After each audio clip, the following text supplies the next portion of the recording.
আসসালামু আলাইকুম ওরহমতুল্লাহি ওবরকাতুহ। আউযু বিল্লাহি মিনাশ শাইতানির রাজিম। বিসমিল্লাহির রহমানির রহিম। আলহামদুলিল্লাহি রাব্বিল আলামিন ওয়াল আকিবাতু লিল মুত্তাকিন ওয়াস সালাতু ওয়াস সালামু আলা সাইয়্যিদিল মুরসালিন ওয়া আলা আলিহি ওয়া আসহাবিহি আজমাইন।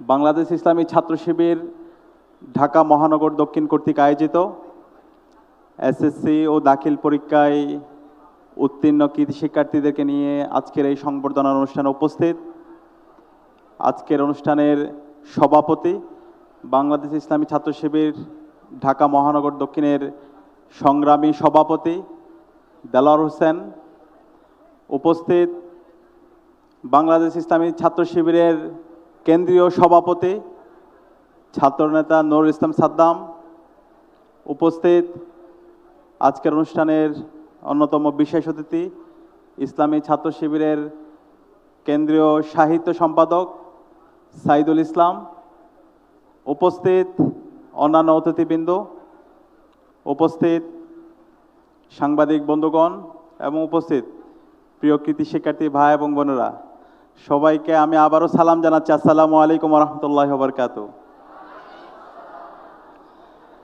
তোমরা হবে আলোক মশাল, উঠবে জলে বিশ্বজুড়ে, জ্ঞানের ধারক আলোক বাহক, আনবে আলো আঁধার ফুরে। আমি প্রথমেই তোমাদেরকে আন্তরিক শুভেচ্ছা ও অভিনন্দন জানাচ্ছি। দীর্ঘ পথ অতিক্রম করে তোমরা সফলতার সাথে এসএসসি ও দাখিল পরীক্ষায় উত্তীর্ণ হয়েছ, ভালো রেজাল্ট করেছ। আমি ঢাকা বিশ্ববিদ্যালয় কেন্দ্রীয় ছাত্র সংসদ ডাকসুর পক্ষ থেকে তোমাদের সবাইকে অভিনন্দন, কংগ্রাচুলেট করছি। আমরা সবাই একটা জোরে করতালি দিতে পারি। নিঃসন্দেহে এটি একটা অনেক বড় অর্জন। এই অর্জনটা পিছনে তোমাদের অনেক অধ্যবসায় আছে, রাত দিন এক করে পরিশ্রম আছে এবং অনেকগুলো মানুষের অবদান আছে। তোমাদের পিতামাতা, তোমাদের শিক্ষক, তোমাদের সহপাঠী। আমরা আল্লাহর কাছে দোয়া করছি আল্লাহ তাআলা এই সকল মানুষদেরকে উত্তম প্রতিদান দান করুক, আমিন।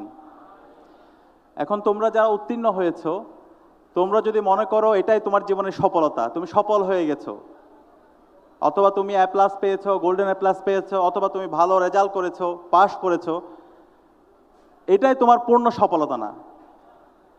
তোমার পূর্ণ সফলতা তখন হবে যখন তুমি একজন ভালো মানুষ হতে পারবা, তুমি যখন একজন নৈতিকতা সম্পন্ন মানুষ হতে পারবা।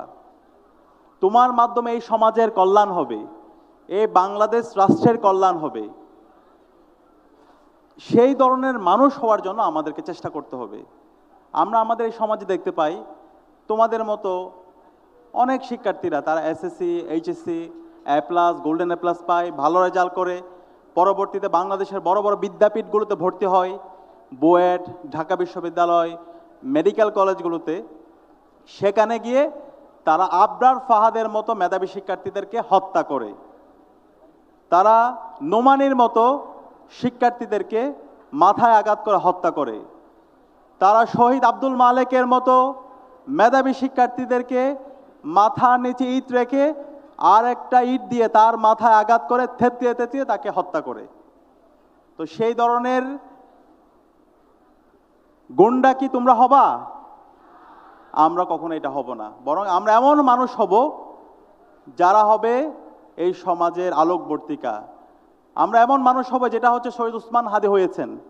যে শহীদ উসমান হাদি সারাটা জীবন তিনি আধিপত্যবাদের বিরুদ্ধে কথা বলেছেন, সারাটা জীবন তিনি আগ্রাসনের বিরুদ্ধে কথা বলেছেন, সারাটা জীবন তিনি ইনসাফের পক্ষে কথা বলেছেন। সেই শহীদ উসমান হাদিদের মতো আমাদেরকে মানুষ হতে হবে। আমাদেরকে হতে হবে শহীদ আব্দুল মালেকের মতো, যে আব্দুল মালেক তার স্পিরিচুয়ালিটি এবং মডার্নিটি দুটার মধ্যে সমন্বয় করেছিলেন। ওই সময়ে শিক্ষার্থীদের,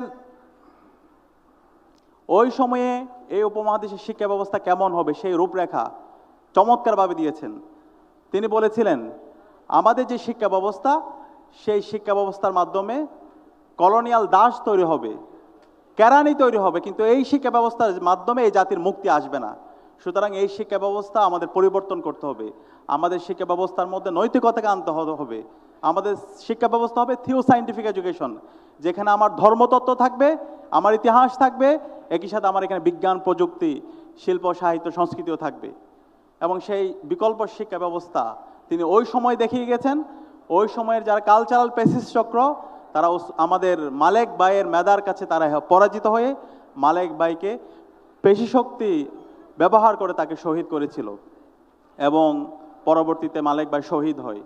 এভাবে শহীদ মালেকের পরবর্তী ক্যাম্পাসগুলোতে সন্ত্রাসীরা অসংখ্য মালেকের সহযাত্রীকে তারা হত্যা করে এবং সর্বশেষ একই চক্র আমাদের জুলাই বিপ্লবে অসংখ্য শহীদদেরকে হত্যা করে এবং সর্বশেষ শহীদ উসমান হাদিকে হত্যা করে। সুতরাং এই শহীদদের রক্তের বদলা আমাদেরকে নিতে হবে। শহীদদের রক্তের বদলা হলো এই বাংলার জমিনে ইনসাফ কায়েমের জন্য কাজ করা। জুলাই বিপ্লবের সূতিকাগার ছিল এই আমাদের যাত্রাবাড়ি। এই যাত্রাবাড়ি থেকে তোমরা এখানে যারা আজকে যারা শিক্ষার্থীরা আছো, তোমরা সবাই ঐক্যবদ্ধভাবে প্রতিরোধ গড়ে তুলেছিলা। যখন ঢাকা বিশ্ববিদ্যালয় বন্ধ করে দেওয়া হয়েছিল, যখন ইন্টারনেট ব্ল্যাক আউট করা হয়েছিল, যখন কারফিউ জারি করা হয়েছিল, তখন তোমরাই রাজপথে নেমে এই আন্দোলনকে শক্তিশালী করেছিলা। সে কারণে এই জাতি আজীবন তোমাদেরকে শ্রদ্ধার সাথে স্মরণ করবে এবং তোমাদের সহযোদ্ধা, আজকে তোমাদের সাথে সংবর্ধনা নেওয়ার কথা ছিল আমাদের শহীদ আনাস, বিপ্লবের একদম আগ মুহূর্তেই মা বাবার কাছে চিঠি লিখে হাসিনার পেটো বাহিনীর গুলিতে শহীদ হয়ে আল্লাহর ডাকে চলে গেলেন। তো এই শহীদ আনাসদের মতো আমাদেরকে মানুষ হতে হবে, যারা চলে যাবে আজীবন তাদেরকে আমরা শ্রদ্ধার সাথে স্মরণ করব।